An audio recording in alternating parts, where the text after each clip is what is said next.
Hey everybody, welcome back to class. I was away, but I'm back. I lost my voice. My voice is actually not fully back, but it was worth it. Go birds. So anyway, we're here on today's mini lesson to talk about handling holidays and special occasions and family occasions.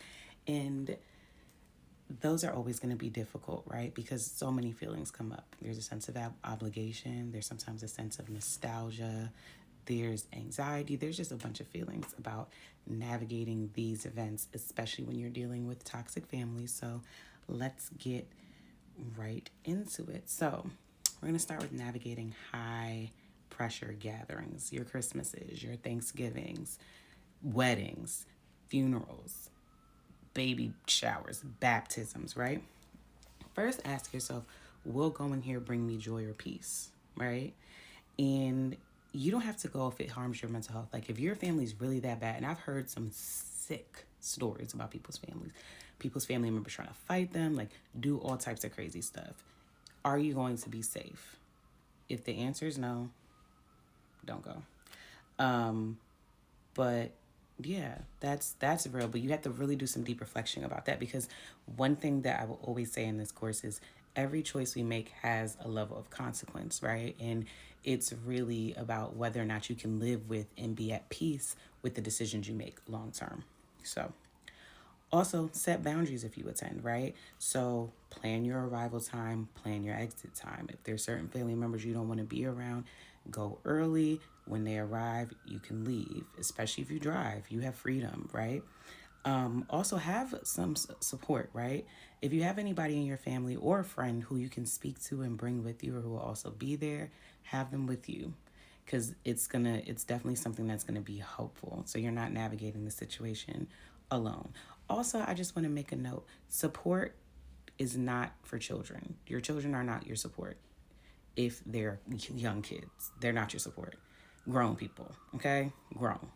Just want to put that out there. We talked about that a little bit on my live, but no leaning on children for support. No leaning on children for emotional support, okay? Um, Prepare yourself for triggering comments. I don't know about y'all, but like I said, my family's from the South. Nice, nasty is the thing, okay? People are going to say all types of stuff around you to get a response. You're either welcome to one, ignore it, or two, you can ask someone, what response from me were you expecting with that comment? You see how awkward that is? You see how it just puts it back on that person? Yeah. Like you don't have to sit back and let anybody punk you. You can ask them, what response were you expecting from me to what was said? Did you know that that response is offensive? Okay. Um, Also, if you are less aggressive, I don't even want to use the word aggressive. If you're less combative, you can say, I appreciate your concern, but I'm not discussing that today. This event's not about me. Let's make sure that we stay focused on the event. You can always say it with a smile. Now, if you decide not to attend, handling guilt and FOMO, acknowledge it. Acknowledge your guilt, acknowledge your feelings. I always recommend therapists for this course. I don't care what nobody says. Work through it with a therapist, work through it with a mental health professional, work through it, because guilt is it's real, and you're going to feel it, especially if you're missing on things that are really important.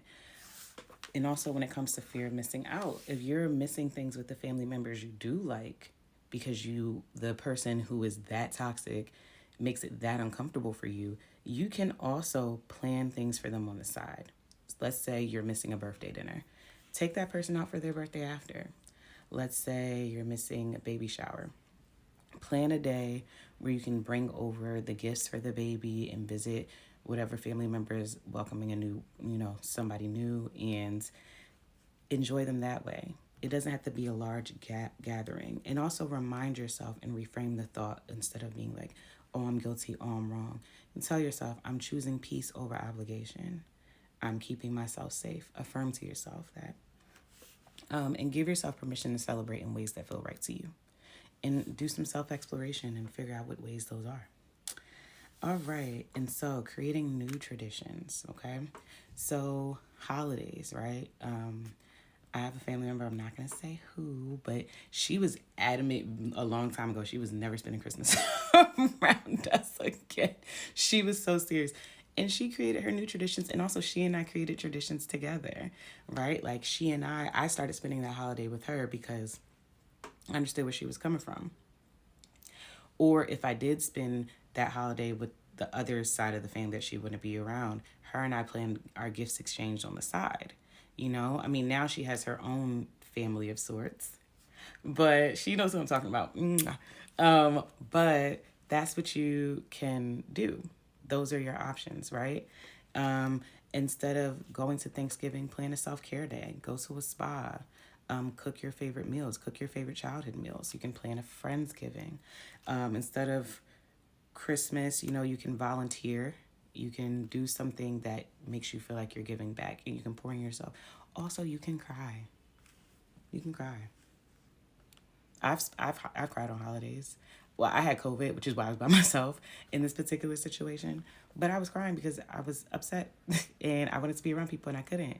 So yeah, it's okay. Let it out, but it's up to you. Also, you can travel, get out, disconnect from the traditional setting. Who says you got to be around them people, right? And also honor the good and let the bad go. So keep the traditions you like. If you decorate a tree, you can decorate a tree in your own home. If there's some dishes you like, you can do that.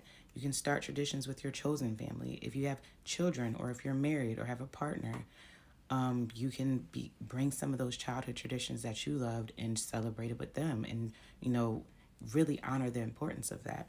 So yeah, and also reflect on your values and what you like and what you want to create for yourself and the life you want to build for yourself and the traditions you want to create and pass on to whoever you have. Not everybody has kids, not everybody wants kids, but godchildren, neighborhood children, community is everywhere. You just really have to open your eyes and look. And so, yeah, that's that.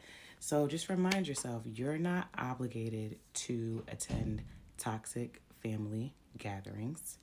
You have the right to choose peace over, you know, over toxicity. And instead, I want to host a separate video with our reflection questions, but I'm going to do a little call to action here. I want to I want you all to drop a comment about how you plan on spending your next holiday, what you plan on doing.